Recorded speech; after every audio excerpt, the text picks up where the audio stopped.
Nous sommes la moyenne des personnes que nous fréquentons. Je suis Matthieu Stefani, entrepreneur récidiviste et cofondateur de Cosa Vostra, cabinet de conseil en stratégie et croissance digitale. Avec Génération Do It Yourself, je vous propose de rencontrer ensemble des entrepreneurs, sportifs ou artistes qui vont littéralement faire exploser notre moyenne.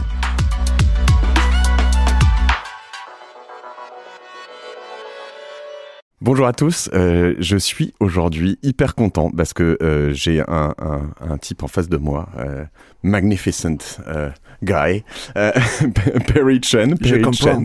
Tu comprends. Bon, je suis un peu stressé parce que je vais faire mon premier podcast en anglais, mais j'ai pas le choix parce que j'étais trop content d'avoir Perry Chen. Donc en amont, je voudrais remercier Greg Pouy de Vlan, de Plink, de tout ça, avec qui on est devenu évidemment très proches depuis qu'on a nos podcasts en parallèle et qui m'a dit écoute, je rencontre ce type, Perry, c'est super, c'est le fondateur de Kickstarter. Je fais ah ouais quand même, et voilà, et donc c'est top, je suis ravi de faire ça, un peu stressé, so I'm a bit stressed to have my first podcast in English, right? Ah, no, you'll do fine. Yeah, I'll let you talk anyway, I'll let you do the job. Mais voilà, j'espère que ça va bien se passer et que vous comprendrez tout ce que je dis en tout cas. Voilà. So Perry, Yes. I'm very happy to meet you. Bonjour, je m'appelle Perry. Yeah, Perry Chen. So I realized when I did my study and I talked about this moment with my friends or people around me that everybody didn't know Kickstarter in France. So maybe as you live here, sometime you have to explain what it is. Of course. Yeah. I thought it was like kind of, yeah, whoa, Kickstarter, No. right? But so I know Kickstarter. I've been a client for like, I don't know, like I'd say 2012, or which is early for a French guy. But I've seen so many projects, and I love the idea so much. So first question, could you just introduce yourself, please? Sure. Personally. Yeah. Okay. My name is Perry Chen, and I'm an artist, and I'm also the founder of Kickstarter. That's a good introduction, and that's something, a talk that I had with a friend of mine who's a photographer like a few years ago, and we had that, it took hours actually. Can you be an artist and a businessman? Can you be an artist and an entrepreneur? And he was saying no, and I was like kind of saying, well, there is quite a lot of entrepreneurs who are kind of an artist, but what's your opinion on that? I like the question. You know, I would say maybe the answer is it's complicated. So I appreciate your some of the arguments your friend might have made. I think that when you're doing a large project, and of course being an entrepreneur and starting an organization is a large project, you really often don't have time for anything else. So while you may have done art and have been an artist, and you may still consider yourself an artist, you probably no longer have a lot of time to work on art. So that may be an identity that's a bit taking a nap. But it still can be how you approach things. It could be from, the mindset of an artist. And I find oftentimes that, entrepreneurs and artists often share a lot of the same qualities, especially, in starting things. Yeah.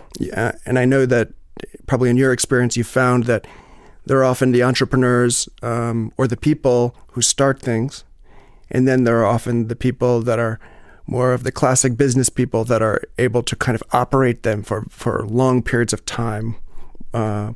Which is boring when you're the guy who starts things, right? Yeah, but it's often, it's often that there are two different type of skills. Yeah, sure. And sometimes somebody has both, and sometimes somebody is really good at one, not the other. And artists, I think, often are very good at the first one, at the creative process, at having a vision and fighting very hard to bring something to life, and fighting often through those early stages.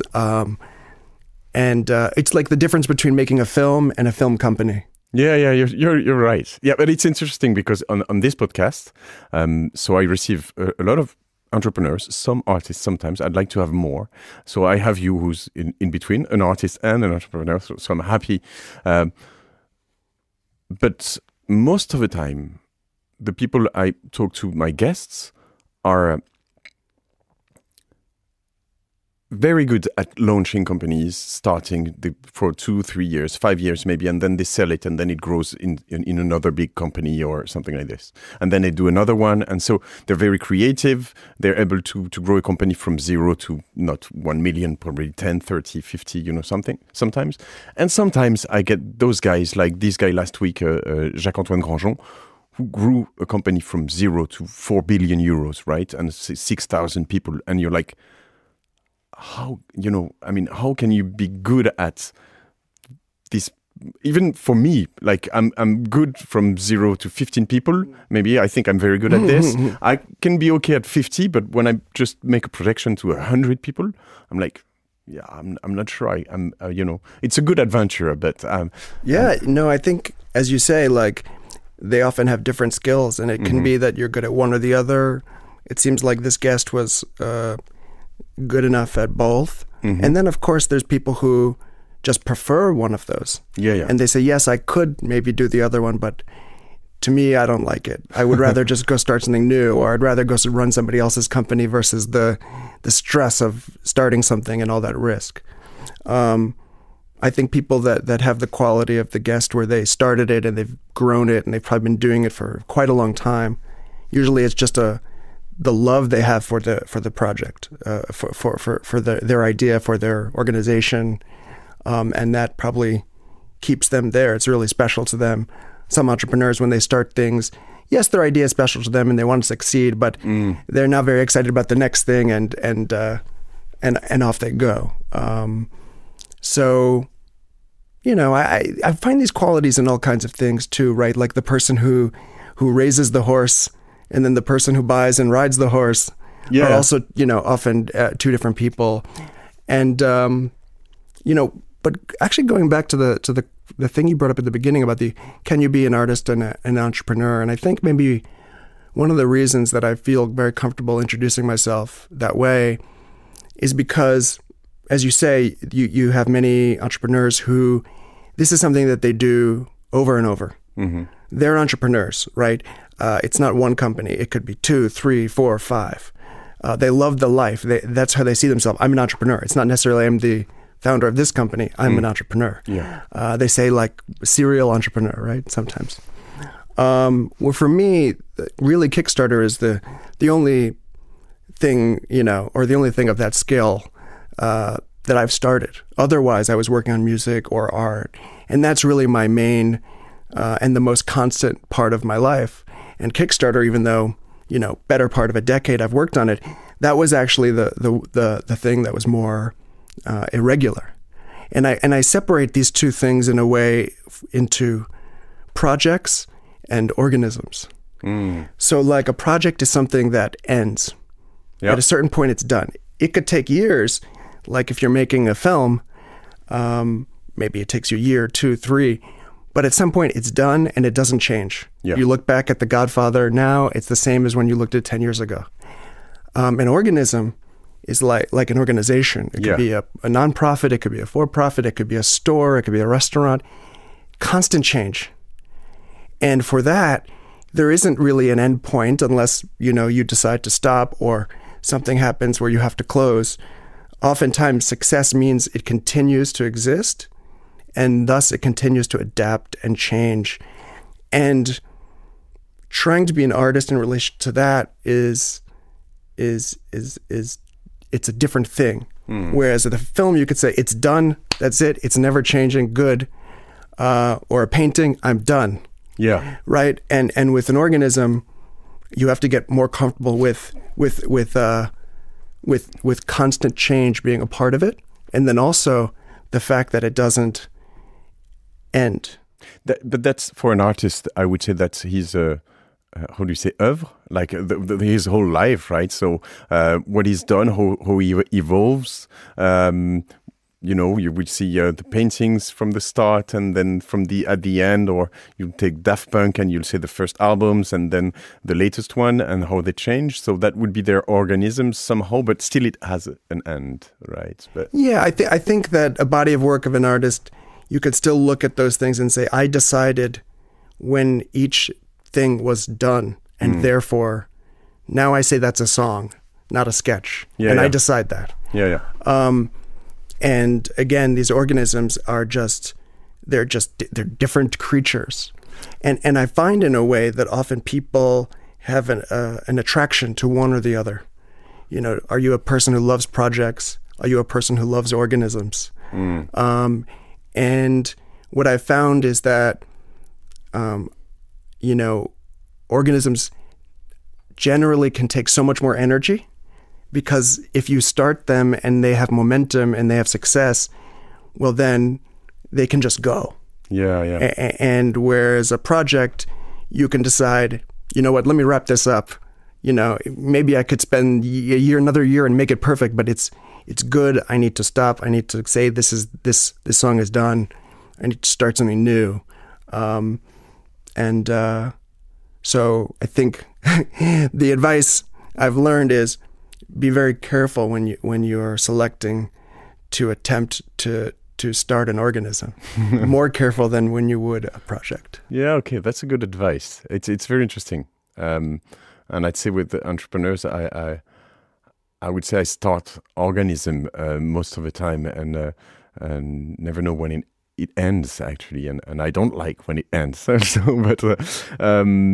So let's get back to a couple of. This opens me to like many questions, obviously, and the relationship with Kickstarters with the art and the origins, and also obviously.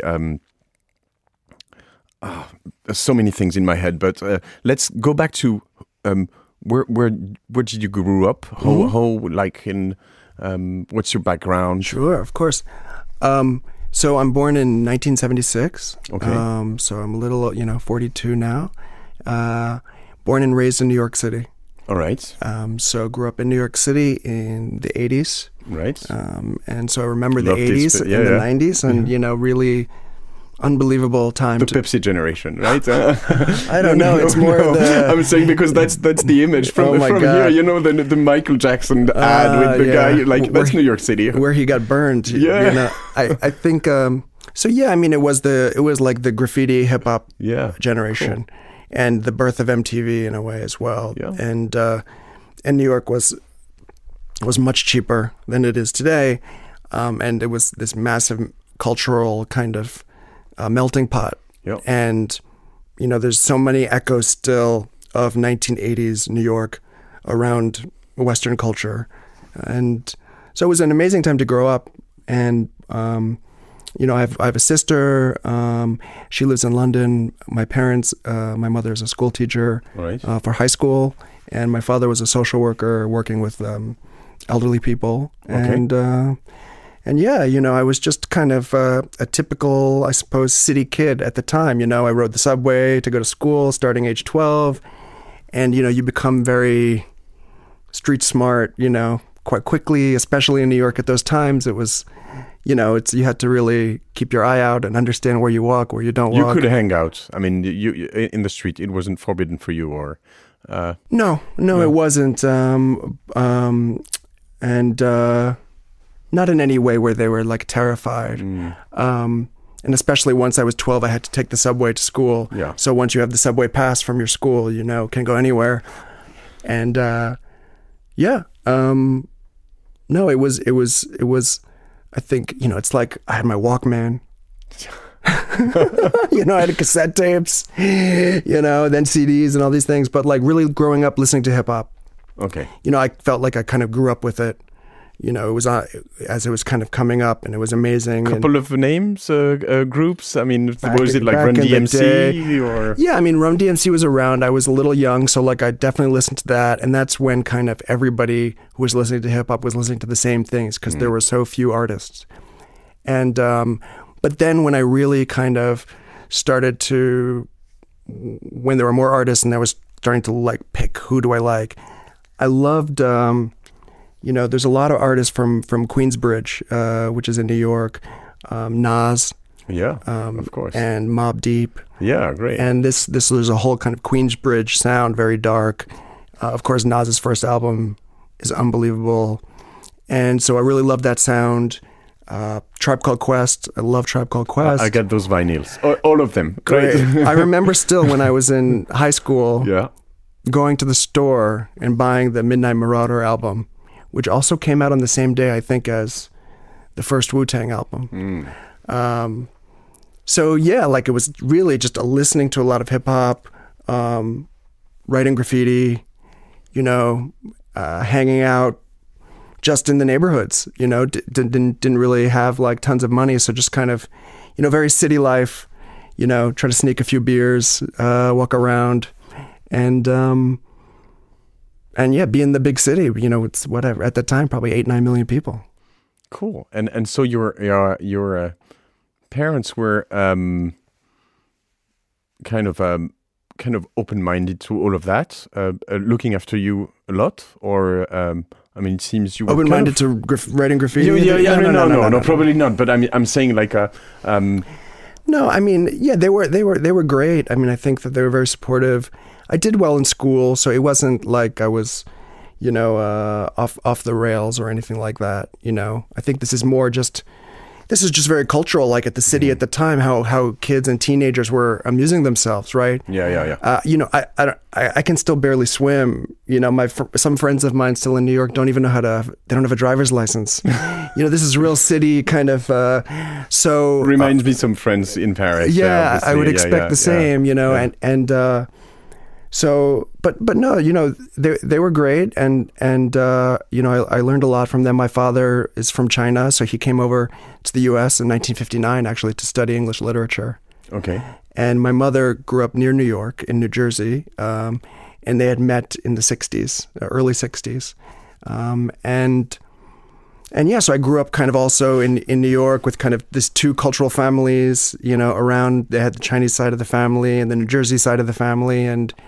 I guess my question wasn't very. The idea I had in mind was that how can you come from like parents who work in the public system more or less? Of course, both of them for the city, and a kid who's hanging out in the trying to get booze and listening to hip hop, and then end up to Perry Chen, who's got like who created all of those things without like it seems you. I mean, the way I see you, or I've listened to you, or read a couple of things, how do you come from that kid to a guy who has kind of no limits, right? You know, it's great because I think often when you look back at history, personal or anything, everything makes sense when you look backwards, right? You can see why this all makes sense. You can rewrite it, at least.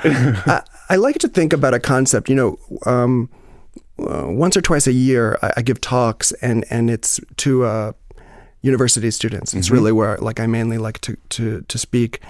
And there's a kind of an idea that I like to call the crooked path.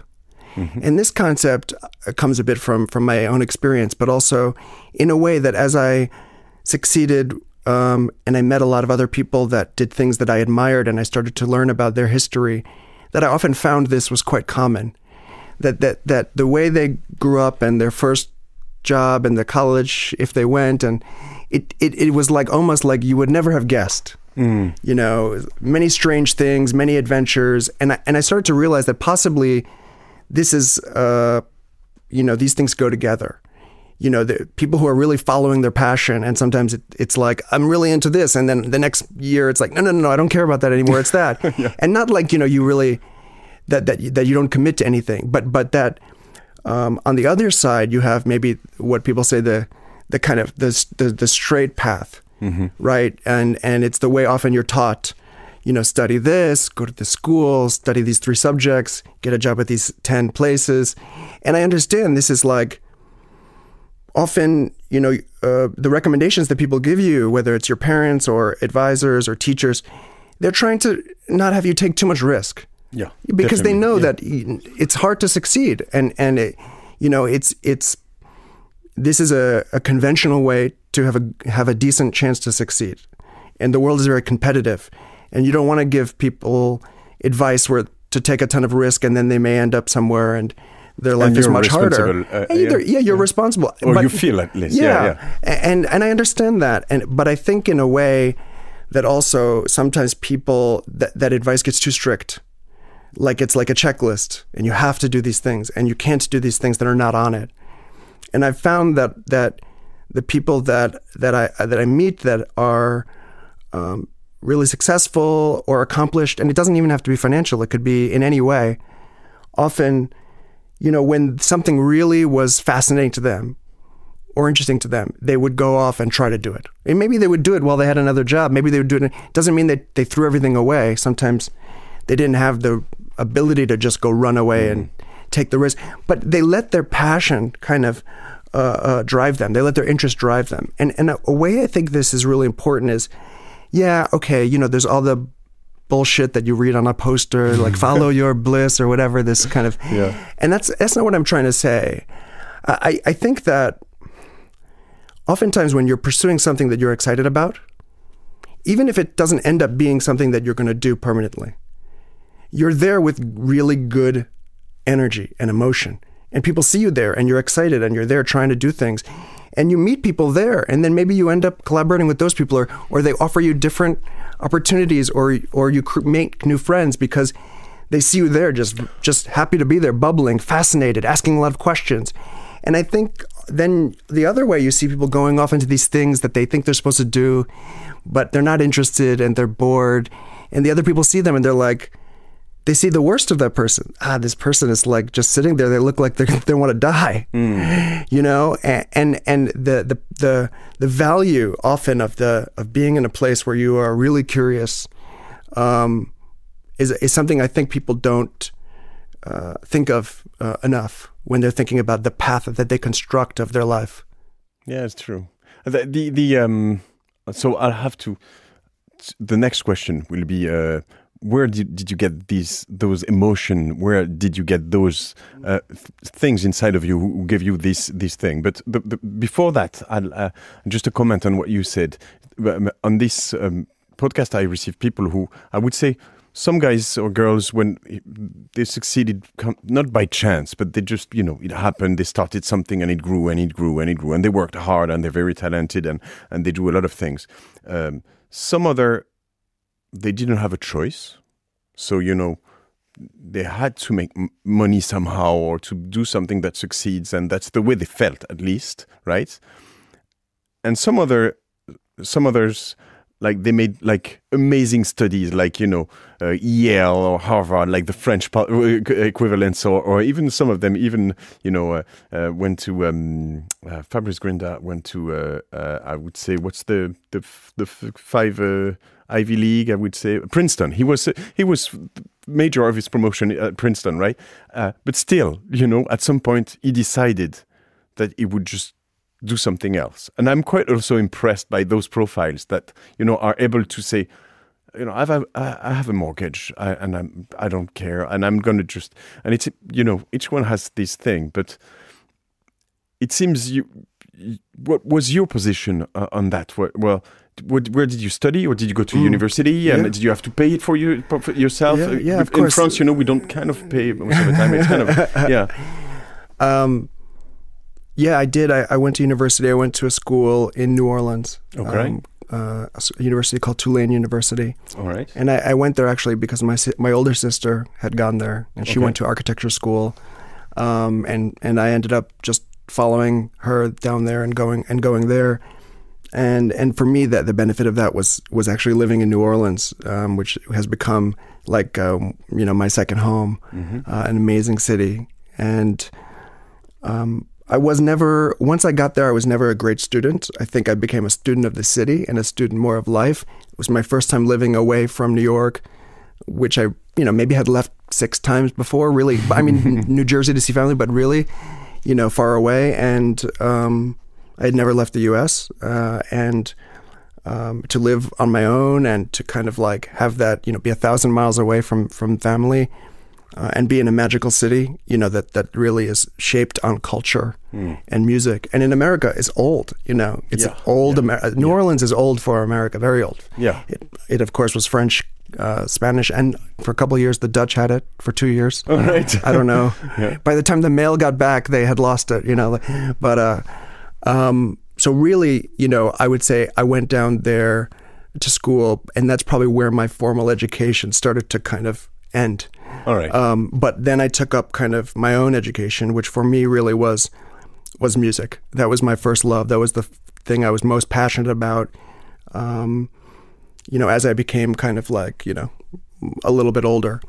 And I was DJing for a while, and then I kind of one day was like, how did the people make this music? I was working on drum and bass music at the time, and spinning vinyl. And so, like, you know, I met somebody who knew how to do it, and they tried to teach me a little bit, and I downloaded some software, and you know, I just tried to learn. But I was incredibly passionate about it, and I had no idea like what a job I was going to do after school. Like, even when I graduated, I had no idea. So we're like in end of 90s, early 2000, right? I graduated, December 98. All right. And so you started to create your own music at that time?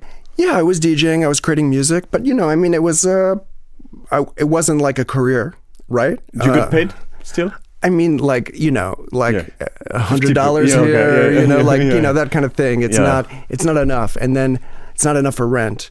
And once school ended, you know, then things changed. You know, as you asked before, you know, yes, in America, overwhelmingly, you have to pay for school. I was able to get some discounts, some scholarship, because my family didn't have a lot of money. All right. And so, you know, they give you, like, you know, you can take out some small loans and things like that. So ultimately, I probably paid 1/3, and I was able to pay over, you know, many years of it. But I came back to New York. I moved into a 1-bedroom apartment with 3 people. No way. 2 of us lived in the living room. No way. You know, the living room was a decent size, but still, you know, it's... What was the rent? I think I paid $600. So it was 240 to 2,400, right? Or maybe no, because something the guy like who that. was The guy with the bedroom. I think yeah. maybe he also he didn't tell us the actual rent. He was the kind of the Wizard of Oz. I did live in New York City in I spent the New Year's Eve, year 2K. Nice. So I was there, and I was kind of in the same position, right? In the living room. Yeah, more or less. And for like an indecent rent, actually. But so and so you were there. The idea came here for Kickstarter, or no, it was several years later. All right, several years later. And when I came back to New York, I had graduated college, and I truly had no idea what I was going to do. And I didn't have a job interview lined up, and I probably had enough money for 2 or 3 months. And when I think about it now, I'm actually quite shocked how little I planned. You know, it wasn't because I had a ton of money or my parents had a ton of money and I had been raised where it's like, whatever, if I don't have to worry about it, I can get some. It was just a lack of planning. I was living so, I think, immediately, you know, and I just had some assumption that if I came back to New York, then I start to meet people, I start to apply for jobs, you know, things would happen. And I don't know why I had that idea. A lot of my other classmates were doing the hard work of, you know, doing internships before they graduated and applying for jobs and like doing all those things. And I don't know why I kind of I didn't do that work. Not stressed.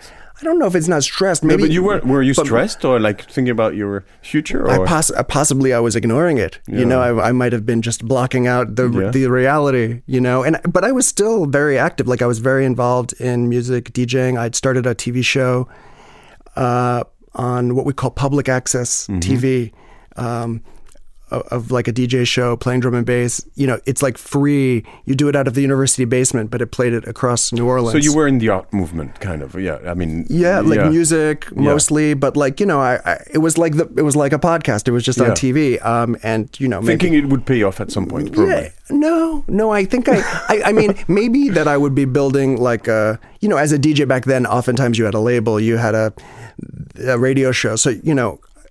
I was working on music. Of course, I wanted music to be my life, and so I was doing many pieces. I mean, but let's stop. One moment. Can you believe this guy, after what he's saying right now, and I see Greg laughing, like he built this fucking great, huge, fat website called Kickstarter, and I mean, I don't know. I just so want to know what's happening next, because I mean. Yeah, no, it's I think because I if music had taken off, maybe that wouldn't have happened. Yeah, sure. But I mean, it's, you know, still, I mean, it's what you did afterwards, and after that, it's something like, it's so far away from what you're describing right now. I mean, well, I'll say, maybe you're going to explain me, but you know, from this right now standpoint, maybe. I mean, wow! You know, it's execution. It's a lot of tech. It's a lot of finance. It's raising money. It's growing teams. It's like I mean, you know, and we have to go fast on this because I have so many questions, and we have one more hour or something. No but come on! I mean, how do you could get from there to there? Yeah. You're right. I mean, I think you make a great point. As you say, it's so many things. It's design. There's legal. There's finance. There's whatever. I mean, you know, so multidisciplinary. But so are a lot of things. I think about filmmakers. I mean, to be a filmmaker, you know, to make a great feature-length film, I mean, it's so many things you have to understand. That's right. You know, and I always like to think about filmmaking as like an analog for big projects, because I often think it's really helpful to start to think about how do you still have the control to create something with a vision, but then also have the ability to collaborate with all the people that you need, and do things that take a while. So you're right. It does take a lot of different skills, either that you know or that you can learn very quickly. And I was lucky that I found that as I had the idea, which was a few years later, I'd moved back from New York to New Orleans. All right. And why? That I love the city, and I was not feeling New York City being my home, and I returned home. I wasn't excited by being there. And I went back to New Orleans, and probably the first year I was there, around 2001 or so, that's when the idea for Kickstarter first came. And I wanted to throw a concert and bring down Kruder and Dorfmeister. Okay, you know, that's the DJ. This will date the idea that this is like 2001, 2002. And so, you know, I found out how much to take the venue. You called him? Or I knew somebody who knew the brother of Dorfmeister. You know, it's like, so, you know, I did the process, you know, how much, you know, and I wasn't a promoter. But the idea was to party, or it was to make money? Yeah, it was one event. No. If I break even, great, wonderful, right? I thought it would be great. They would come, they would enjoy it. They would be in New Orleans. They would, you know, they use a lot of sounds from jazz and funk, but it was going to be too much money. What was too much money? I think maybe $15,000. All right, something like that. Not for them, but for everything. Yeah, for the whole thing. The whole thing. The planes, the hotels, the exactly. Okay, exactly. I counter-offered with $1,000 and a big bag of weed, and they turned me down. So, you know, but so that wasn't going to happen. It was very clear. I was like, okay, not going to happen. And that's where the idea had come from. In the next, you know, few days, it was really bothering me. I'm like, why? Why can't this happen? I think they would have had a good time. I think the audience would have enjoyed it. And I think enough people would have come to make it be break even, you know, to pay for itself. But I had to make the whole decision, and I had to have all the money. And so to me, that something about that was broken. And so that's ultimately the problem that Kickstarter solves. I just, then thought, well, why can't people then say, hey, we would buy a ticket to this? And then if enough people said that, then great, we can collect the money and do the show. And that was really, that was it. And I had no experience. I don't know how to code. I never worked at an internet company. I never worked at a company. It's just an idea. Company. It's an idea. Yeah. But I mean, that's where the kind of, I would say, emotion I have. I mean, when I say I love Kickstarter, and it's not like just the financial, the success, the everything, all the project finance, and it's just exactly what you said. It's like it kind of releases. It has a proper use in the society, right? It's something that lets some people who have ideas, like you had at that point, make them true. I mean, it's kind of it's Santa Claus, right? No, somehow, yeah. There exactly. is part of it, right? Yeah, of course. And I, as an entrepreneur, I love this because it makes. I mean, I've seen so many ideas on Kickstarter. I'm like, come on, like this is fucking great, I remember some of the first ones were like those wheels for bikes, with the lights. Yeah, I got one of those. Yeah, and I was like. I mean, this would not, and this would not happen without Kickstarter or a competitor, right? But that was like kind of when I saw that, I was like, this is just a fantastic idea. So, you had that idea. So that was 2000? I think around 2001, maybe end of 2001. And as I said, well, I have this idea, but I have no experience doing anything like this. Again, my focus is on music. I have in my bedroom my little studio setup, my speakers, synthesizers. I'm just working on music. And where do you get your money from? When I came back, it was several years later that I moved back to New Orleans. So I had ultimately worked in New York for a few years, and then moved back to New Orleans, where it's like 1/3 of the city, price right? to live there, and so I don't even think, probably for the first month or two, I don't think I had a phone. It was like really just frugal, and just enjoying, working on music, right? Yeah. And so when I had the idea, what I think I felt was, I feel like I was very good at taking ideas and tearing them apart. And finding why they're not as good as you think originally. All right. Often my own ideas, where I would have an idea, like, that sounds like a great idea. Then I would sit and think about it. I'd be like, that doesn't make sense. That's not going to work, blah, blah, blah, blah. And, we all have this thing, Like creating a search website or, a smartphone in 2007. Will never work. The internet will never work. Yeah. Okay. So I think, I think... But for this idea, I couldn't figure out why it wasn't going to work. I can give you many reasons for probably okay. back in for me. But back in 2001 and back in 2002, because obviously when you say that now, it seems easy even to me, right? But back in that moment, the internet was so small, and getting people to pay online for somebody they don't know for something they're not sure that's going to happen, like a concert or whatever. I mean, come on, like that's not going to happen, right? You see what I'm saying? Well, I think that this is, that's what kind of makes the entrepreneur connect to their idea in this way that can seem almost delusional, right? I think you have to have a bit of delusion to go out and do this, True. right? Yeah. Because along the way, many people are going to tell you it's not going to work, and then often you're going to sit at home at night and be like, what am I doing? So you have to almost in a way believe more than is likely that it's possible just to do it. Yeah. But there is this thing where things click with you.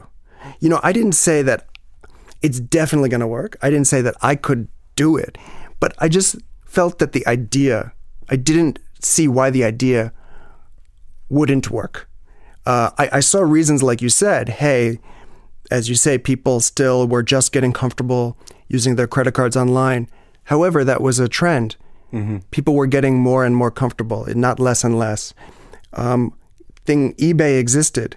So people were kind of doing these things where somebody would go propose something, and then other people would come and do things. So, right. So you had these kind of, and then MySpace was there. So you saw some of this kind of social networking early on, connecting people, discovering music through MySpace, which is at the time, it was really just about kind of it's true. music and tattoo artist discovery. So it was this kind of that weird early layer of the internet before the Facebooks and the Twitters and before YouTube. It was before user-generated video. So when I first thought of it, I didn't think that they would have video, that the projects would have videos. I thought it was going to look more like eBay, maybe a photo, some text, and because it took till 2009 to launch, so 8 years from the idea. 8 years. Can you believe that? That the internet, did a lot of the work. Well, that was over the 8 years for me. That was going from pre-history to like I don't know when, but like post-modern. And 8 years. So how can it take 8 years, and how can you finance 8 years, and how can you make people believe in you for that time? Well, I think, as you say, like first, it's 8 years from when I had the idea, but I didn't even really meaningfully start working on it for many years. Okay. So I had the idea. I thought, I like this idea. It's a good idea.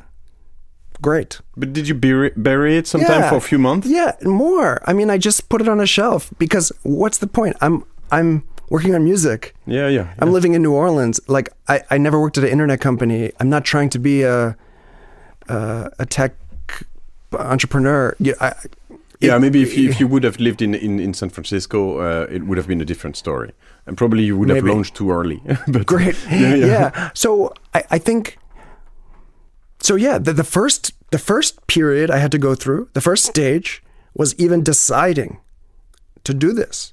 All right. And so what I had during this period was no desire to do this, but I really liked the idea, and I thought it should work.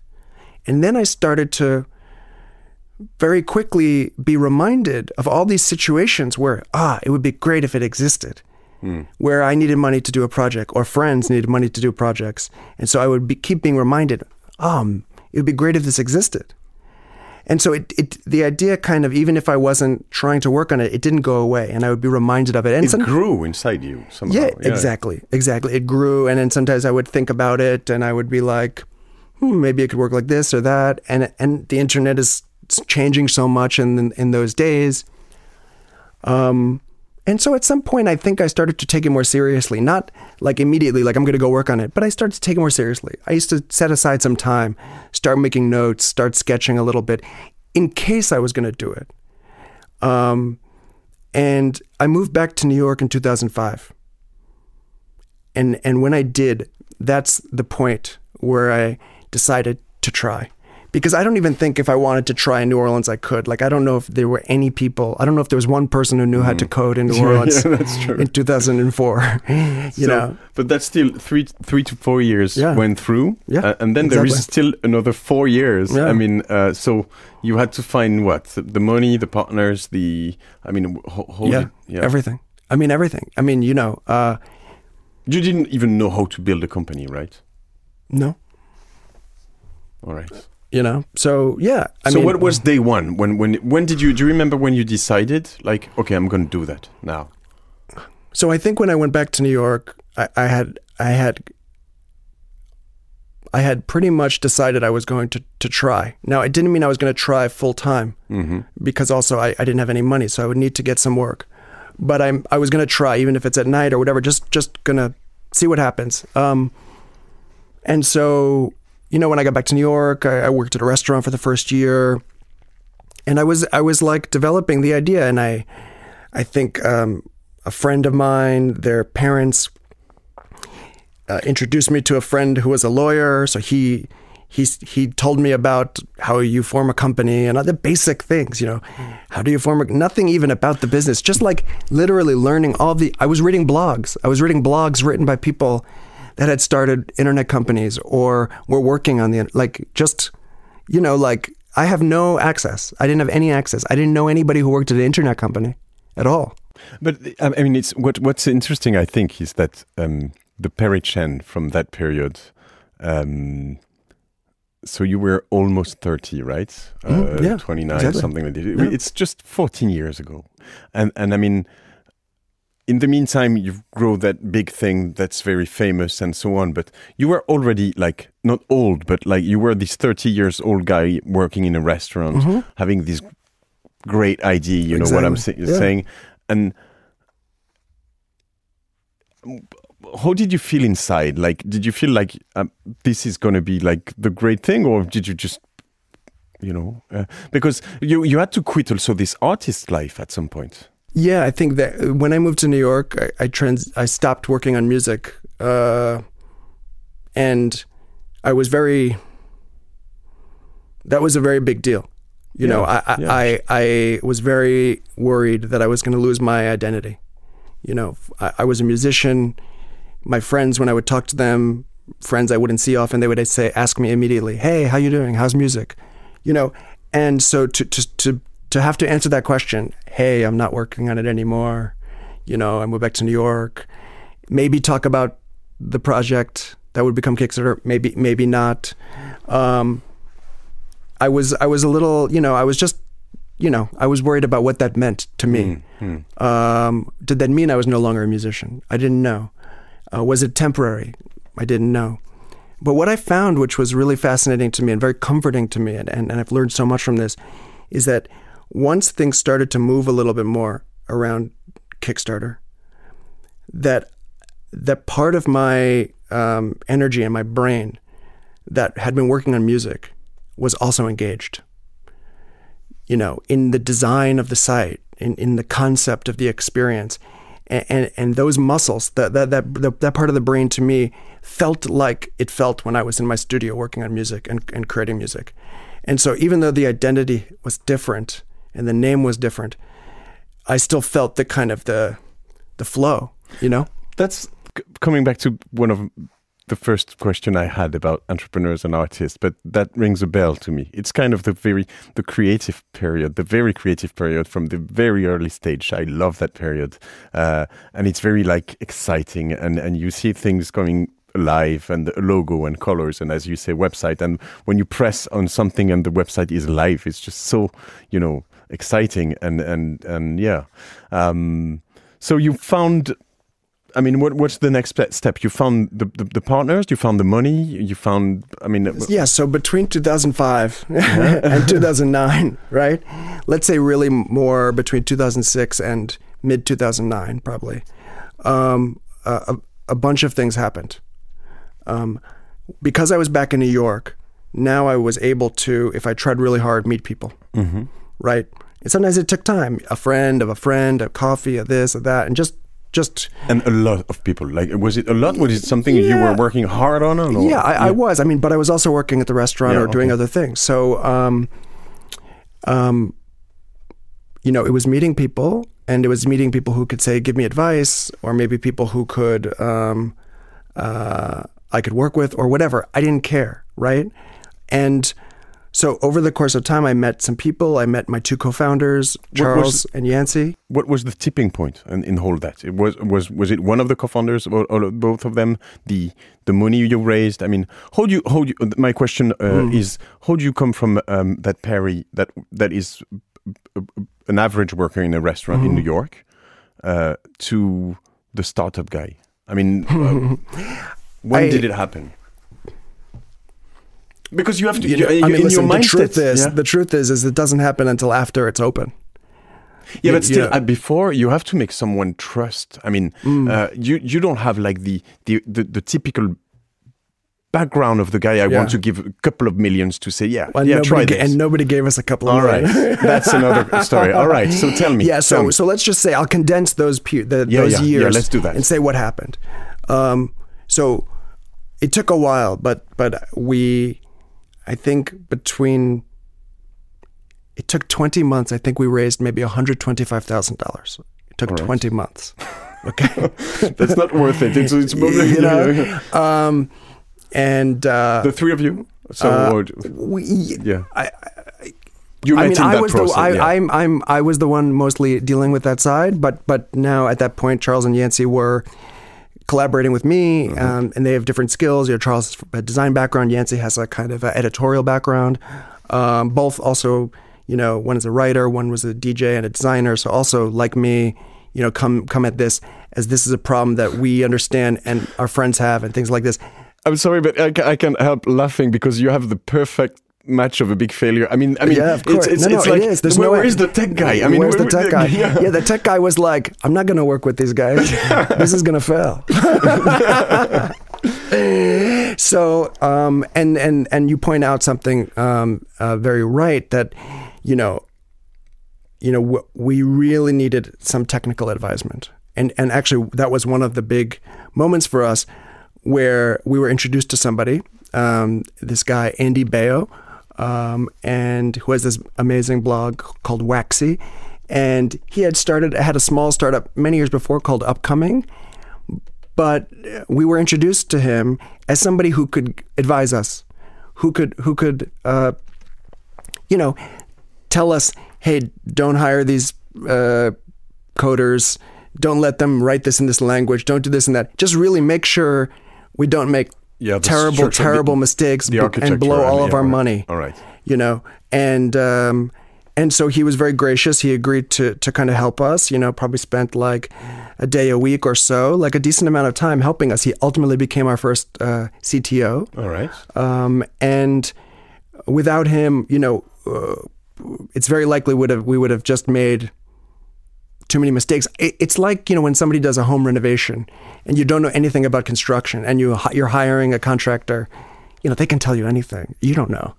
And if they have confidence or whatever, you believe them. I mean, even if they think they're right, they may be wrong. You don't know. So these things where it's so opaque and complex, like hiring somebody to develop a website in code where the three of us don't code, without having some expertise helping to guide us, it's like, you're like playing the lottery. Yeah, that's true. So we made it through, though. We made it through. And we made some mistakes at the beginning. Before we found Andy, we had hired some of the wrong people. We had wasted time working in the wrong way and lost some of the money. And it was really because of that mistake. We made every mistake and we just survived. I think probably also sometimes when you hear these stories of the first-time entrepreneur, oftentimes it's just survival. Yeah, it's true. When after Definitely. 10 times you should have quit.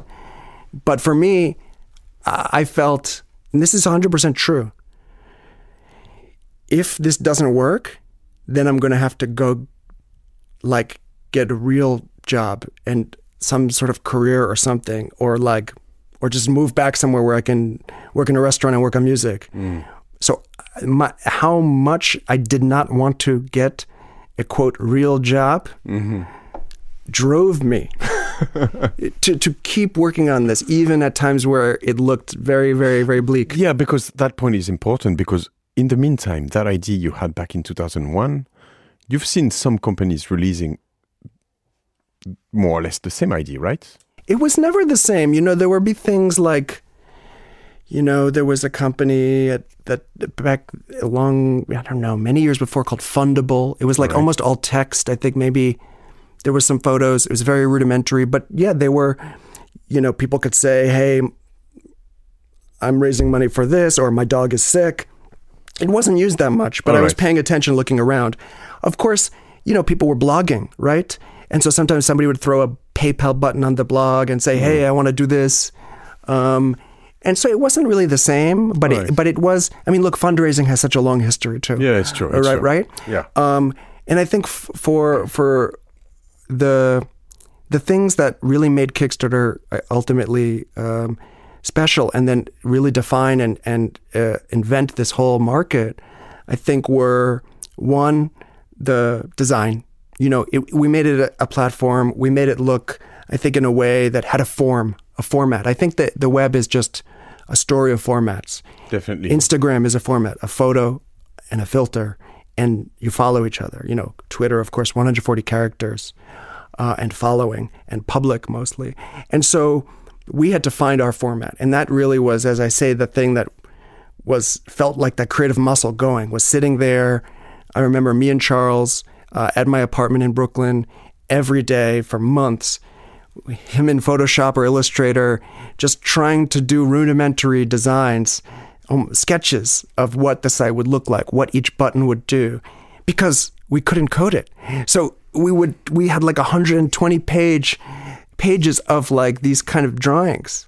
So by the time we actually had people to code it and build it, they were like, wow, you have a lot of stuff. Normally that you don't have this much stuff. Normally you're doing it simultaneously. But you didn't had the opportunity to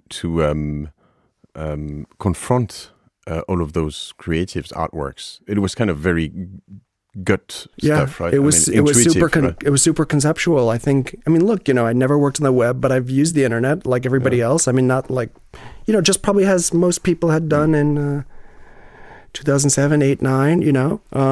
And so I just kind of, I didn't know anything about studying. I'd never heard the concept of being a product designer or doing product management. Never heard these terms before. So you had that moment, like that magic moment of truth, or maybe not, but when you launch. That is like all of those things you've been doing for years. Yeah. Like, here it goes, right? Yeah. I mean, the thing I most remember about launch, first of all, we weren't together. There were probably 5 of us working at that time. Me, Yancey, Charles, and a few programmers who were contractors. All right. And maybe a few more. Andy was still, he was still advising us, and but we were all in different places. I was in my apartment when we launched. Charles, I think, had moved to San Francisco for work. I mean, this is the situation I was in, to get a job. Oh yeah, exactly. Yeah. He didn't give up. We kept working, but he needed a job. Yancey was at his job. But see, it's interesting how, as I said, it's all of the ingredients of a failure. Because I mean, like in a startup, if someone kind of quits or goes somewhere to get a job because he can't. Like if you go and see investors, they're like, yeah, he's out. Like, I mean, he went to get a job, right? And well, he didn't get out at the end, right? He was still, I mean, he ultimately came back. When things started, he came back, and everybody was committed, and everybody was a hard worker, and everybody believed. We didn't know it's going to be massive, but we believed this is going to be useful. We know people that will use this. And so we believed at least that. Did you have very quickly, because we have to go to that point, and it's interesting. I make the listener wait for that moment, but did you have a kind of, all of you, a personal life? I mean, because you had several works and you had I don't know. Yeah. I think I did. I mean, I've never been, well, maybe that's not true. I think when I get really into something, I think I can just lose the hours. Right. And so I think the times, whether it was music, whether it's art, whether it's working on design or things like Kickstarter, I can just work. But then also, I'm not like a workaholic. It's not like that kind of, when we'd hear about the companies where it's like, oh, people drink Red Bull and sleep under their desk, and like, that's not me, and that wasn't our culture at all either. I think a lot of it was powered by just excitement. Mm-hmm. And you feel as you're building it, oh my God, we're getting closer. Oh my God, it's possible. And, but, because it took so long and we didn't have a lot of money, and you're kind of patching everything together, trying to get to the finish line. And the finish line is the beginning. The finish line is just, you launch it, and then, just the beginning of the bigger thing. What I remember is that when we launched it, it had been such a long process that I remember my emotions were not, oh my God, I'm so excited, and this is the beginning of the new adventure, and I can't wait. I was extremely happy, but I remember being excited because now all of my friends and family would believe me that I was working on something. The last 4 years. It was the end of a project and the beginning of an organism somehow. Exactly. I mean, I think all the time when you have a friend who's like always telling you they're working on a book, and then after like 4 years, you're like, I don't think they're working on a book. Yeah, right. Yeah. And so I was getting to the point where he'd been talking so long. The guy has been smoking weed for years. Yeah. He's working on a website, you know, like for 4 years, you know, like, so I'm like, I'm relieved at least that I've regained, I can regain, fail or succeed or fail. I at least will regain some level of credibility. Yeah, definitely. And so what happens? I mean, the problem with because it's a kind of a marketplace. It's a platform, right? So you have to get before you get backers. So backers are people who pay on Kickstarter. Mm-hmm. Before you get backers, you have to get projects, right? How do you get the first projects, and how many projects do you have? Yeah, and so first I'll say, like, you know, you mentioned at the beginning that, you know, maybe not everybody here knows about Kickstarter. So very quickly I'll say it's a platform for creative projects to get funded and come to life. That's fine. No, it's fine. I think I like the setup. They're like, what the hell is this guy working on? And so, you know, as you say, it's a marketplace, right? We don't put things on it. We create the platform, the brand, the rules, and people put their projects up. They upload a video, they upload text, they say, I want to make this short film. It's 7 minutes long. It's a drama about this guy who has his car stolen, and then it turns out his brother took it, and I've shot a few stills, and I need 7,000 euro to make this, at the time, dollars, and you try to raise that money. Usually people do it in 30 days. Okay, and so that was also the early days, and that's what I've listened also to in this. I have to tell everybody to listen to another episode of How I Build This with Guy Rice. I've talked about this several times in the podcast, but it's with you, and I think it's very interesting. But to me, it was a lot about products, right? So the idea to me for a long time was that you would pay for something and you would get the first issues, the first prototypes or something like this. So when you back like a DJ, you would get some tickets for the concert. What happens when you back a short film? You get a film. You get a copy of the film. I think that with I think maybe films are the most funded thing. Maybe films and albums might be the most. There might be like 30,000 of them funded. Often they're smaller. I mean, music is usually, you know, maybe under 10,000 often. And then often some of the things you're talking about, some of the products could be hundreds of thousands, even millions.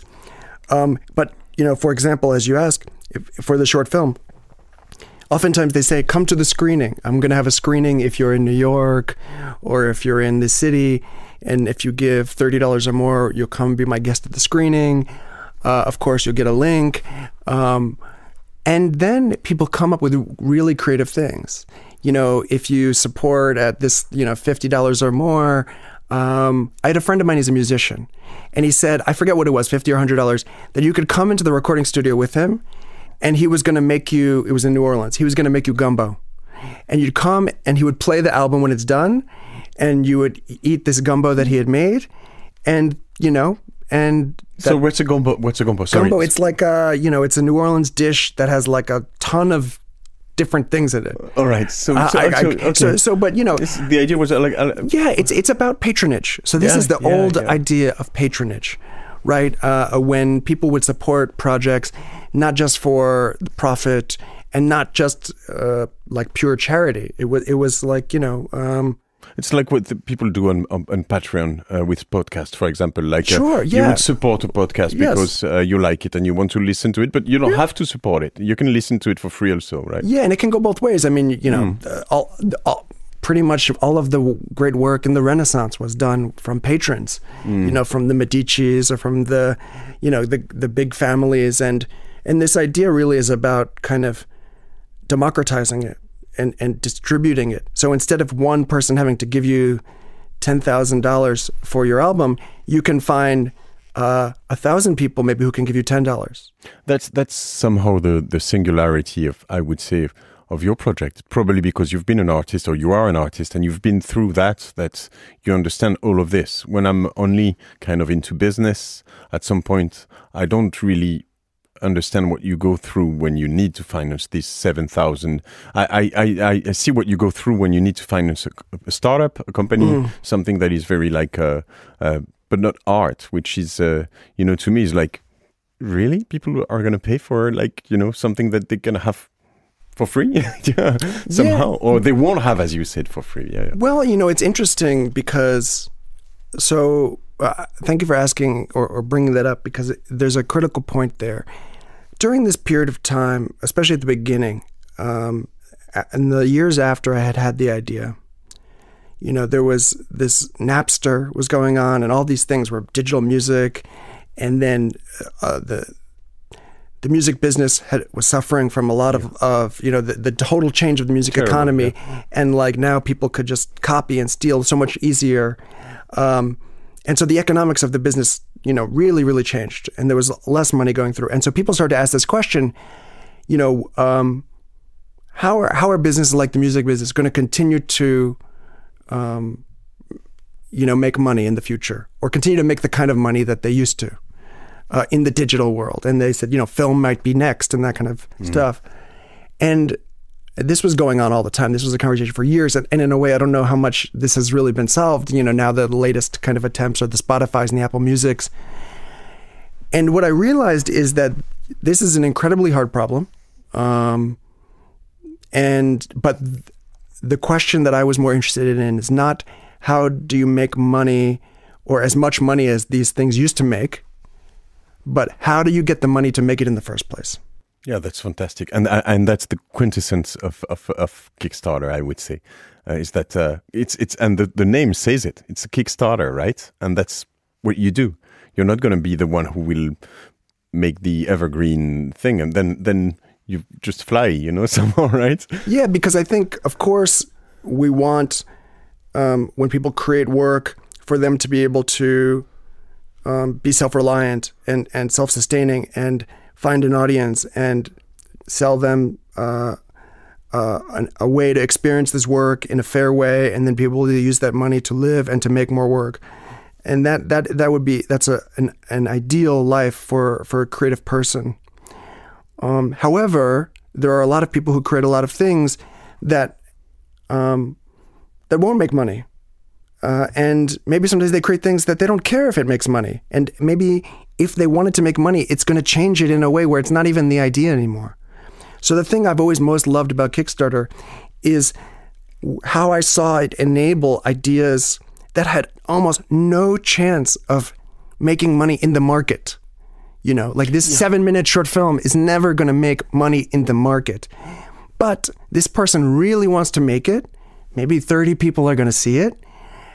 And maybe this is their step to become a great filmmaker, or maybe it's this thing that when they're 20 years from now, they look back at a moment where they made a film. Not all of these things can work economically. And exactly. It's the opposite from the mainstream marketing we had back in the 90s or early 2000s, right? Or where you had to get make sure that this goes in that case. Maybe with the whole long tail theory, and somehow you could get a film backed by, as you say, 300 people worldwide because they love this very, very, very, very niche idea. And, it happened at the end, right? What we saw, you saw there is this whole interesting kind of economic side of it that's very theoretical, where, as you say, often there are these niche areas that there's not enough clear audience that kind of big industry is going to invest in it. But there's enough people that can make it sustainable or even quite profitable for smaller, medium-sized, or independent creators. One area that we saw that in that continues is in games. Not video games, just games. Yeah, and actually in what they call tabletop games. All right. Card games, board games, things with dice, things with, not with batteries, right? Now, if you remember, probably when you or I were younger and you go to the store and you buy some games, it's like the same 5 games, right? Yeah. Monopoly, Risk, Boggle, whatever, right? Because they sell millions of these and they're like legends and everybody knows this and everybody buys it 5 times because you lose it or you break it or whatever. So there was this really big dominance, I think, by 1 or 2 companies that really had these titles out there that were very lucrative. But also these companies weren't very interested in making games unless it was going to be a massive blockbuster, right? But there were people out there who wanted to make these games, make card games, make board games. And I think that... And they had people deciding for them, those guys, right? Well, right. So it shifted once Kickstarter launched from you have to convince but I'm saying somebody. Before they had to some marketing guy in that at Parker Brothers or whatever these things are. It's like impossible. It's if you want to create a board game, impossible. It's probably easier to make a movie. Right. But once you are able to say put your idea on Kickstarter, and then the thing that's also interesting, or that enables it, is that a lot of these games, it's not insanely expensive for them to make 1,000 of them or 100 of them, versus like if you want to make a 90-minute movie, like it can be incredibly expensive. So once people started doing it and making games and, doing it, not having to raise, maybe they raise 5,000, 15,000, 20,000, then other people saw you could do it. Yeah. And actually you start to see how making games, certain types of games can be quite accessible. Like there's a lot of people making these card games, and it's something that people are like, oh, I've never done that before, but it sounds like fun, and it's a way for people to just be creative. That is, I mean, really what I'm saying since the beginning, but it's just amazing. Obviously, you figured out, but like the whole virtues, the project you've done, like Kickstarter, like how many companies have been created thanks to Kickstarter? How many jobs have been? I mean, we're talking about money raised, but the whole the whole economy behind that is just wow. It's a lot. It's a blast. I mean, do you have an idea? I mean, all of the... Yeah, I think there was a study done maybe 4 years ago or so, and I think there had been 300,000 full or part-time jobs. I think maybe 10% is full-time. 300,000. So that's 90% is part-time, around the project. Maybe 10% were full-time. And I think at that time it was about half the size. So maybe these numbers are double now. I mean, you must be proud of that. I mean... Yeah, I mean... these numbers, they start to be almost meaningless. They're like, of course. Even if it's 3,000 or 30,000 or whatever, I mean, it's mainly more, more than a huge company that I mean, probably you've somehow created more jobs than Google. I don't know. Well, what I will say is that what I am proud of is that,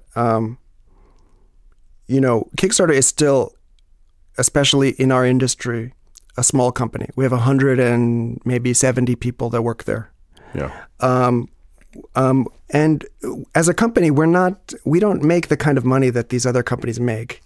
We're very modestly profitable. Yeah, you take a 5% cut, right? Yeah, we take a 5% cut, which is not that much. Overwhelmingly, the money goes back into the operations. Mm-hmm. We never sold it. We don't want to go public. We became a public benefit corporation. So that's important. And that was a question I had. What does that mean? Well, basically, the typical corporation, by law, at least in the U.S., has a mandate to maximize shareholder value, which means make as much money as you can for the shareholders. It could be long-term, it could be short-term, but that's the point of the corporation by law. For us, the point of Kickstarter is the mission, which is to help creative projects come to life. And we are a company and we are a business, so we are happy to make money, and we do have some investors, and we give stock to the employees, and we are happy to make some profit for those people, but we won't do that in any way other than in the pursuit of our mission. And we also won't do kind of like shady things like avoid tax and these things, or sell data or any of this stuff to do it.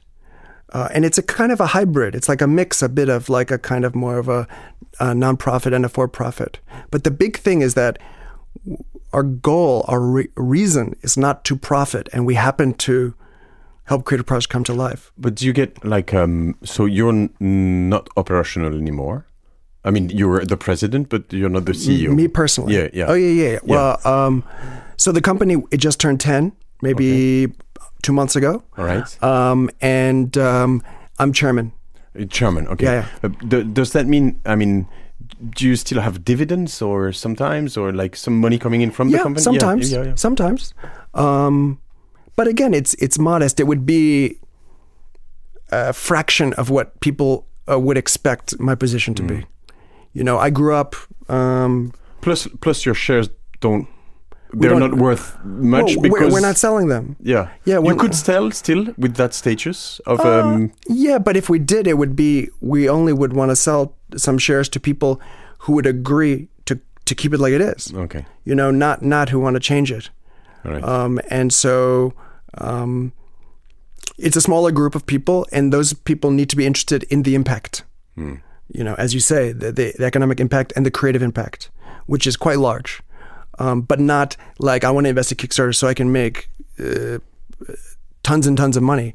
I think we're going to make some money, and we have. But the real benefit here is the impact that the company makes. Yeah.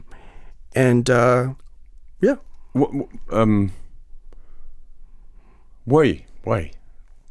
I mean, it makes sense. I mean, obviously, it makes sense with the story and the whole purpose of the company. That have been. But why don't you take 50 million? I mean, 50 million. I don't know, maybe 500 million. I don't know. 500 million. Well,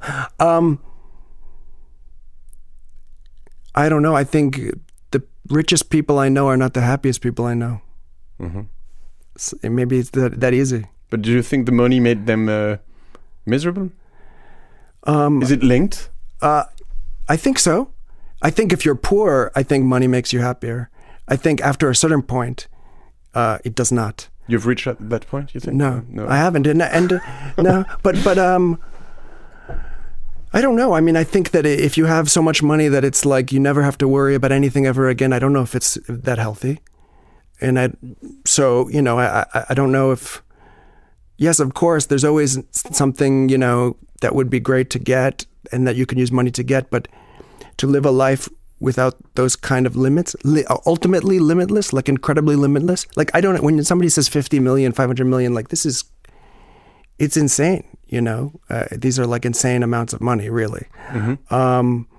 So, I didn't grow up with a lot of money. And so I'm not like moving backward.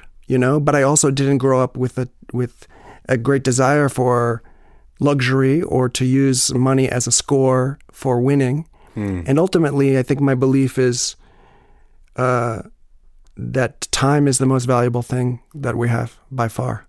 I think that Definitely. If somebody is coming towards the end of their life and you ask them how much money they would give to live one day young again, it would be everything. Yeah. Or even probably one more day sometimes, Yeah, and I think often, so much of the chasing after the money is you're trading your time and you're getting stressed and all these things, and then when you get it, it doesn't just make you happy. And so money can also buy you time, but you don't need $50 million to get yourself control over your own time, to kind of get those things that really make life a struggle for poor people out of your way, right? I'm really impressed, and because I'm saying you're saying this, but it's not like in a lot of position for a lot of people saying this is kind of easy because they already have this amount of it's the second, third time. Well, you don't have it, right? And so I'm thinking about this because we're in France. I'm French, and it's not that we're not talking money as easy. Maybe I wouldn't even if we were talking in French ask it the same way. Probably you're American, and at some point you talk easily about this, but it's kind of so non-American what you're saying. It is. I mean, it's like it is. You know. Yeah. I mean, the American way is like make a shitload of money, and then maybe you can give it to whatever foundations or with your name on it. Yeah, exactly. And the museum. Yeah, see, that's what you say. But it's interesting. Do these people look happy to you? I don't know. I mean, even when you see in the photo, it looks like they have some gout, maybe, or no. It's true. It's true that. I think, look, first, the most important thing I would say is that, as you bring up, it's not the culture of America, and I agree. America really, the kind of capitalism and money is almost a religion. I don't mean individually that everybody there is so obsessed with it, but I think it's so dominant, and it forces everybody to be so competitive. Even it feels too often to survive. But, I was raised by a school teacher and a social worker. And so that's where my values come from. And it wasn't about money. It was about teaching people. It was about helping people, right? And it doesn't mean that I don't enjoy nice things or I don't like to take nice vacations or I'm not living in like a old monk's, robe either. However, I also don't believe that having tons of money is a life goal. And ultimately, you're always making choices to pursue that, of your time, of your energy, of other things you're interested in. And I think often people make those choices without thinking. And then they may have regret not spending their time on other things. Also, often to do that, you have to do things which are against your values. You don't have kids, do you? No. Because sometimes you figure this out also when you have kids, like the value of time, and the thing you find out is that like you need to spend time with them because you understand how fast the time goes and while they grow up, right? We don't have much more time, but before I could spend. I told you it could take a few hours, but to just put that in a perspective, what are the numbers now? So you said about 170, 60 people working. How many project bags? How many how much money a year? Maybe. Okay, so I'm going to be not perfect with this, but yeah, more or less.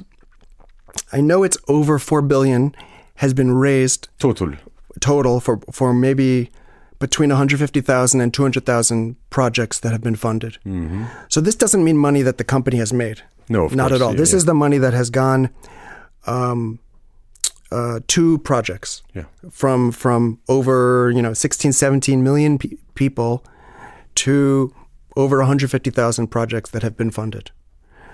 So those are the big kind of numbers. The last years, I don't know, maybe in the 700 something million to projects. You're getting close to a billion a year. Around per year.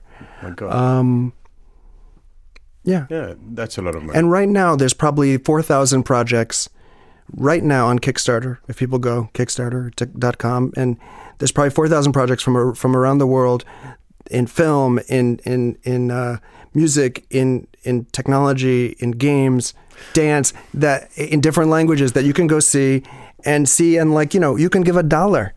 You can give more, and there might be something in your town, in your neighborhood, or you might want to put a project up there. And I think it's really inspiring to go see and often look at the very small projects where somebody's raising $500 and it's their first project. Or the stories are really amazing when you start to it's so genuine. It's not like throwing up an Instagram or a video where it takes you 5 minutes. These people really work on this stuff. This is their idea. This is their baby.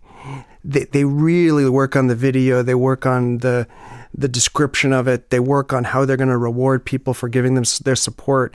It's so optimistic and genuine. That's a question I have to ask because it's. How do you make sure that they don't? It's not a big scam. I mean, if I come on Kickstarter and sorry for asking that right now at the end, and I say, look, I can send you to the moon for 5,000 euros next year. I mean, how do you make sure I'm just?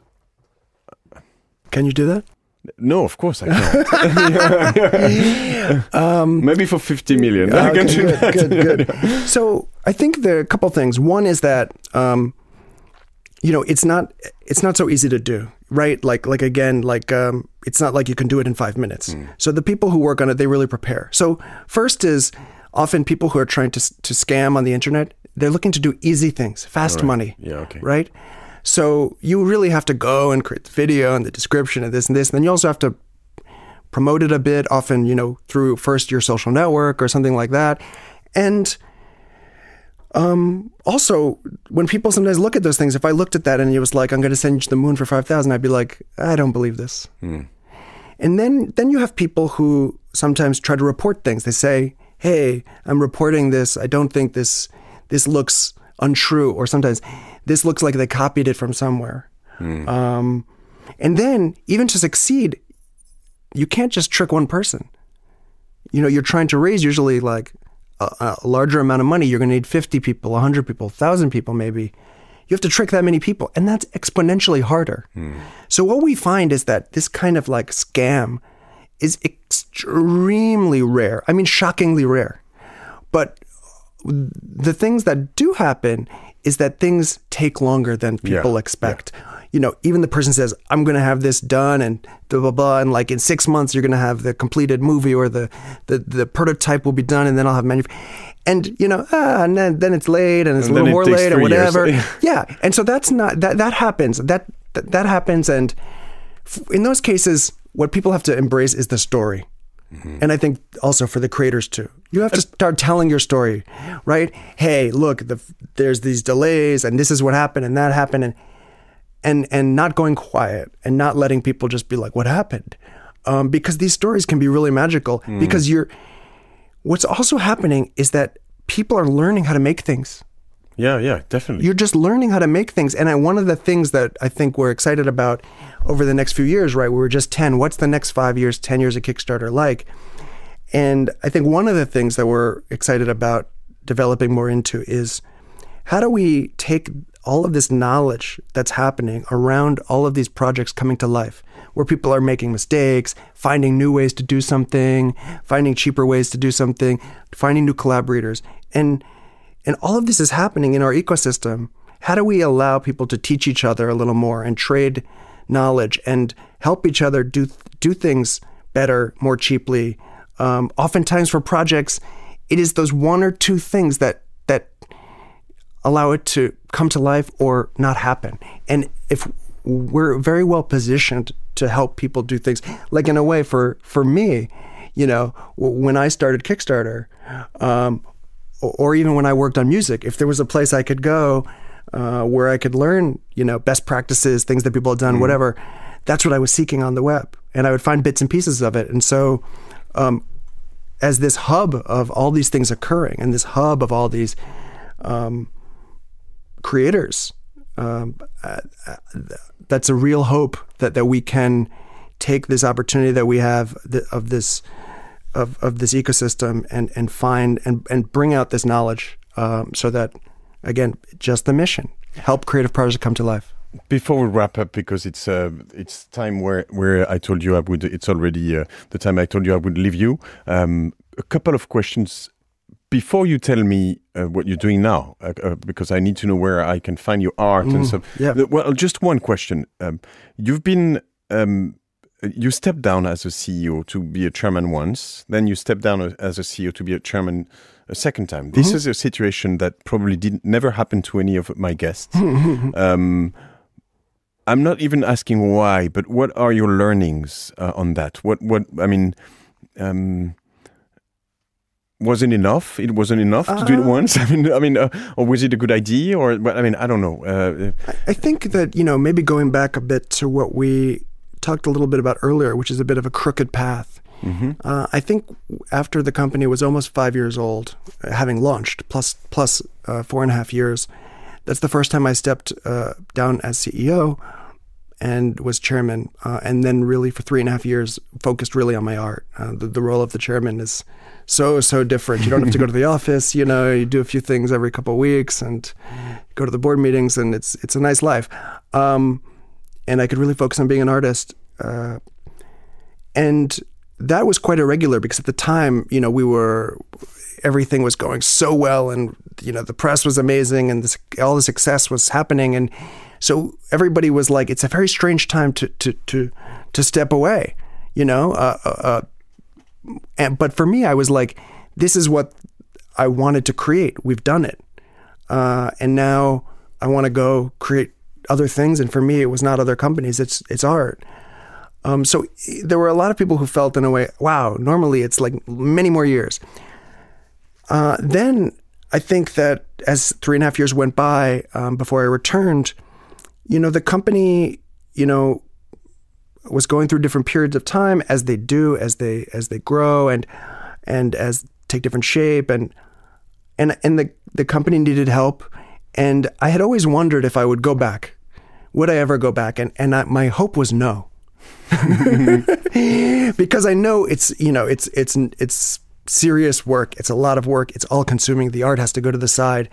But when the reality happened and the company needed help and there wasn't anybody, positioned to jump right in at the time. And you have to prove yourself again, probably, no? Yeah. I mean, it's old and new. Yeah. Right? It's old and new, but I hadn't been there for 3.5 years in any way. Maybe I go get my mail, I wave to some of the old people, but it's a long time, 3.5 years. And who's that guy? Who's that guy? Exactly. That's Perry Chen. He's he's the janitor.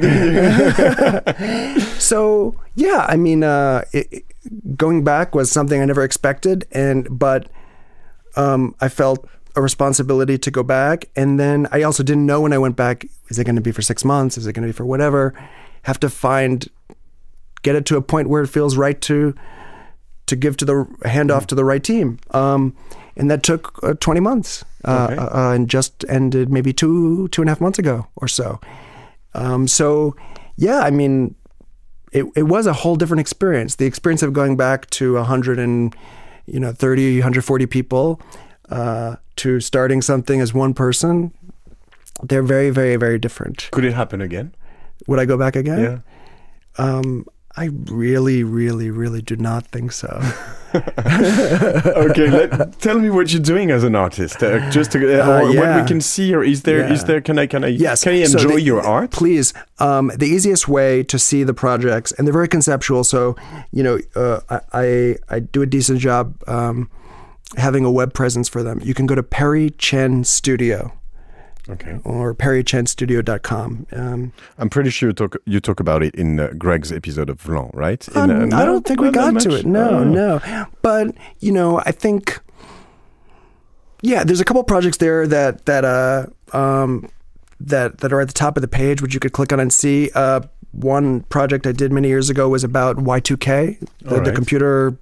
the computer crisis of 2000, which is, I like to do a process called journalism as process, but artistic output.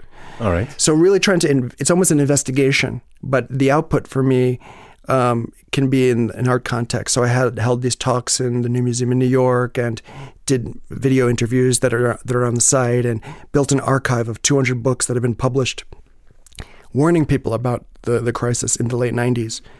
And for me, what's there is it was such a big story. It was such a big event. For the young one, the Y2K bug, le bug de l'an 2000 was something that was like a bug for computers coming, and everything would fall down, right? And they talked about it for 2 years. They talked about it. Yeah. And the thing about it is that nobody could say it's not going to happen. Yeah. Because it's so complicated. The computers were going to think that it was 1900 when it went 00 on the date, because the dates often only had 2 digits. Yeah. And so if millions of computers think it's 1900 instead of 2000, nobody knows what can happen.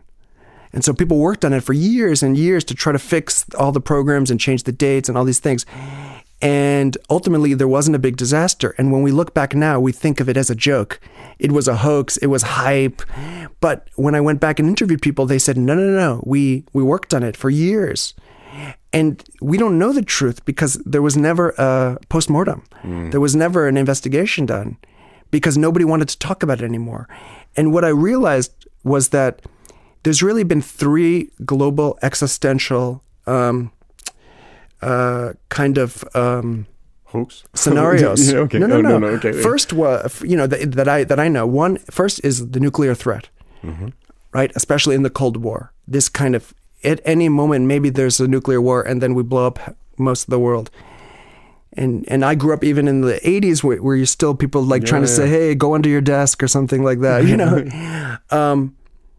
Then Y2K, where, hey, we don't know. At midnight on the year 2000, maybe you can't fly in an airplane. Maybe the power goes off. Maybe the water filtration system stops working.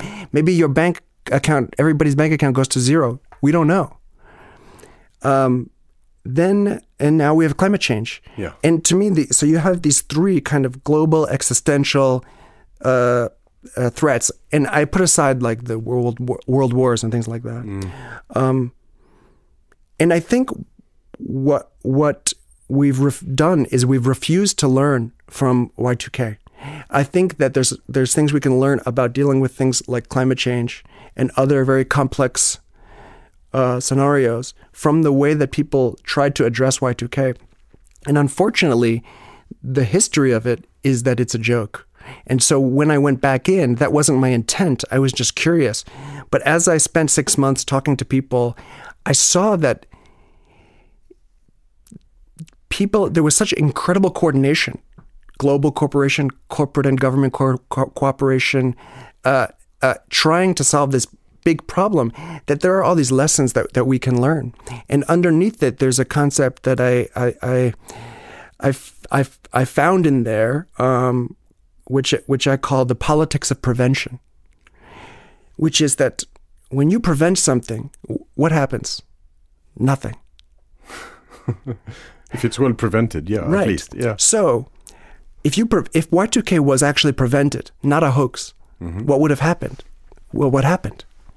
And what we do is that we think that when something is like hyped, or something is like, watch out for this, blah, blah, blah, and it doesn't happen, we believe, I don't know if I can trust that it really was going to happen. I don't know, maybe this person didn't know what they were talking about, or maybe they had an incentive to hype it, or of course people had incentive to hype it. It's the media. So the hype was definitely hyped. Yeah. However, definitely. It doesn't mean that the thing underneath. We see that a lot of times when you have a natural disaster or a storm. Hey, everybody, we're going to cancel school because there's a big snow. And then it's not a big snow. And everybody's like, why did you cancel school? Yeah. So you get punished for preventing things. And it's a really bad formula when you are not incentivized to prevent things. Because when they're prevented, oftentimes there's little evidence of the prevention. And if nothing happens, also, you get blamed for wasting resources and time. But if we think about it in a different way, let's say there was a meteor. Could you call it in English the politics precaution of prevention? Okay, in French we have the principe de précaution, the precautionary principle. Yeah, which is they go together. Yeah, I don't think it's the same thing, but they are connected, right? The precautionary principle is one I would agree with, right? If a meteor is heading towards Earth, and there's a 3% chance it could hit Earth and kill 1 billion people, well, we want the space agencies and the governments to work on it, right? Yeah, even if 90%, they can just say, hey, we're not going to do anything, and 90% of the chances it's going to be fine. But do we really create an environment where they're going to do that? Or do we create an environment where they're going to say, well, the scientists say 3%, but really it's 0.00001%, and it's a waste of time. And actually, it's just SpaceX is trying to profit from it and this and this. And then all of a sudden, wait, are we just talking about climate change? So I use the artwork in a way to ask these questions and to do these investigations because I'm trying to understand this. So that's at the same time music, videos, books, text, everything. That if you go to the site, perrychenstudio.com, I'll put the link, obviously. And you can click to see the project, and it has its own site. It's called Computers in Crisis. And there's a few other projects that are similar investigations about different things. So it's 6 months of work, much more? That one was, I think, 6 months of investigation, and then doing the production for the show. Are you happy doing this? I love it. Yeah. I love it. Yeah. I'm so glad to have you. I could take you a lot of more time. One very last question about if you had the chance to meet you when you were back in 2005 in New York working at that restaurant, and you could tell you something, whisper something in your ear and say, "Hey Perry," what would that be?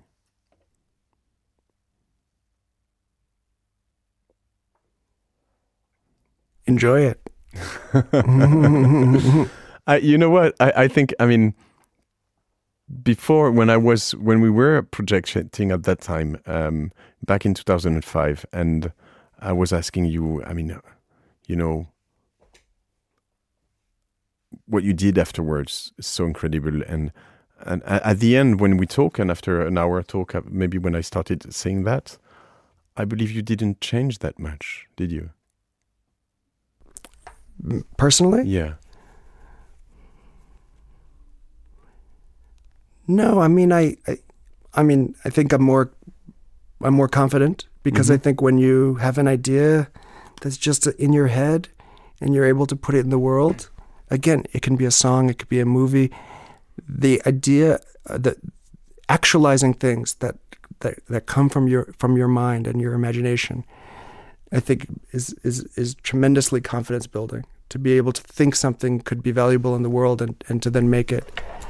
But I think that's probably the main thing, over this course of this experience, is that I trust my instincts more, and I think that's a very good thing. Fantastic. I'll ask you for a couple of links of books or something. You can give me the things that have changed you, or maybe in your entrepreneur path. But I'll leave you now with the 15 minutes late. I'm so happy to have had this chance. My pleasure. Yeah, it's very cool. That was a fantastic episode. I don't know if I'm going to translate it. Let me switch to some French, but let me check with you, Perry. Thanks again. Merci à tous de nous avoir écoutés. To my actually English-speaking fellows, I just want to tell you that you should learn French, because then you would get the chance to listen to my friend's Greg podcast Vlan, who got me the chance to invite Perry, and also maybe the chance to listen to Génération Do It Yourself, my podcast. So to you guys, I don't know if there will be another episode in English. Maybe, shit happens. Sorry for your ears. So bye guys, please put a note. I don't get the chance to ask that in English, to Génération Do It Yourself. Maybe I will rank up in the charts. I don't know what's going to happen. Bye guys. Et à mes amis français, écoutez, j'espère que ça vous a plu, que vous serez quand même beaucoup à parler anglais. Je suis pas sûr de faire l'effort de traduire tout ça comme le fait Greg, parce que c'est quand même un énorme travail. Et puis alors moi, c'est quand même assez long, tous les épisodes qu'on fait ici. Mais j'espère que ça vous a plu, que je vous ai pas trop terrorisé avec mon anglais, et puis que on se retrouve la semaine prochaine sur Génération Do It Yourself. À bientôt.